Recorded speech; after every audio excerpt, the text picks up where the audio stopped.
Assalamualaikum warahmatullahi wabarakatuh. Nama saya Muhammad Baktir Ilham dengan NIM 2024-071002. Di sini saya akan menjelaskan Python untuk mencari akar persamaan nonlinear menggunakan metode dasar atau yang sering disebut juga metode Science. Nah, di sini saya dan rekan saya sudah membuat skripnya. Kita juga sudah bekerja sama. Jadi di sini saya akan menjelaskan bagian-bagiannya saja dan fungsi-fungsinya.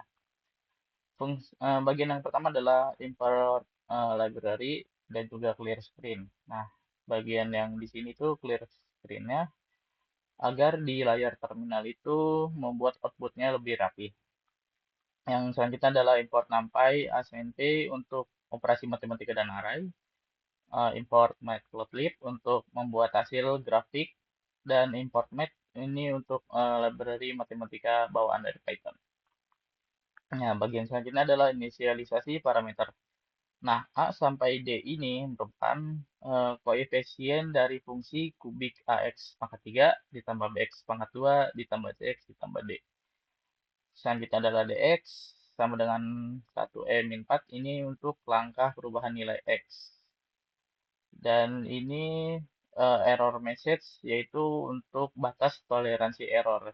Jadi semakin kecil error message-nya maka titiknya juga akan semakin akurat. Nah, selanjutnya ini adalah X awal 1 dan X akhir 1 merupakan batas pencarian akar yang akan kita periksa. Jadi yang akan kita periksa ini yaitu dari min 12 hingga 10. Nah, selanjutnya adalah mencari akar pertama menggunakan metode dasar. X sama dengan X awal 1 ini diisi dengan nilai awal tadi yaitu min 12. Nah, selanjutnya itu Y itu akan dihitung berdasarkan fungsi kubik yang tadi. Dan di sini kedua array ini kenapa kosong? Karena untuk menyimpan titik-titik akar yang ditemukan. I sama dengan 0 itu untuk menghitung berapa banyak sih akar yang ditemukan. Nah, selanjutnya proses pencarian akarnya itu while X itu lebih kecil dari X akhir, maka loop dari X awal 1 hingga X akhir 1. Nah, kita ini juga ngecek apakah Y itu lebih kecil dari error message dari sisi negatifnya. Jadi dari sisi di bawah sumbu X. Nah, kalau sudah, maka nilai X itu akan dinaikkan sedikit demi sedikit. Dan juga nilai Y itu akan dihitung ulang untuk setiap titik yang baru. Lanjut, kita akan mengecek lagi. eh, Y ini udah lebih besar nggak sih dari error message? Nah, kalau udah, maka itu sama aja merupakan perubahan tanda. Jadi, titik itu, hasilnya itu akan berada di antara dua titik. Nah, seperti itu. Ini juga kalau sudah coba ketemu I itu akan ditambahkan satu untuk hasilnya dan juga di print pencarian akar itu sudah berhasil. Nah, kalau sudah hasilnya itu akan disimpan ke array X dan array Y yang sebelumnya saya bilang itu kosong. Nah, ini bagian kedua itu merupakan kebalikan bagian dari pertama ini ya. Jadi bagian kedua itu untuk menemukan jika Y itu positif lalu berubah menjadi negatif. Tadi kan jika negatif ke positif dari di bawah sumbu X. Nah, ini yang di atas sumbu X-nya.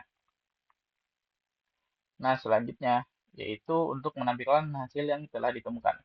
For I intense ini untuk menelusuri seluruh akar yang tersimpan.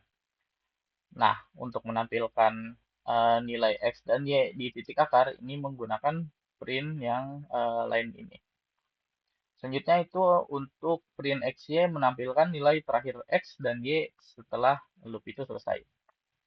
Selanjutnya ini kita akan visualisasikan dengan grafik. Nah, jadi di sini itu membuat 10.000 titik agar grafiknya itu terlihat halus. Nah, di sini kita juga membuat sumbu X agar terlihat perbedaan titiknya itu positif atau negatif. Di sini juga kita menghitung lagi semua nilai fungsi Y dan juga menggambar sumbu X. Nah, jika sudah, kita juga menggambar fungsi berwarna hijau. Nah, ini merupakan grafik yang sudah kita cari jawabannya. Di sini kita juga menambahkan grid agar mudah dibaca dan juga menampilkan output visual grafiknya menggunakan Plot.show. Sekarang kita akan mencoba untuk running programnya. Nah, ini adalah program yang telah selesai dibuat. Di sini adalah grafiknya yang sudah dihitung tadi. Di sini nilai sumbu X dan di sini juga kita memakai grid agar mudah dibacanya. Sekian dari saya, Muhammad Wahid Ilham. Terima kasih sudah menonton.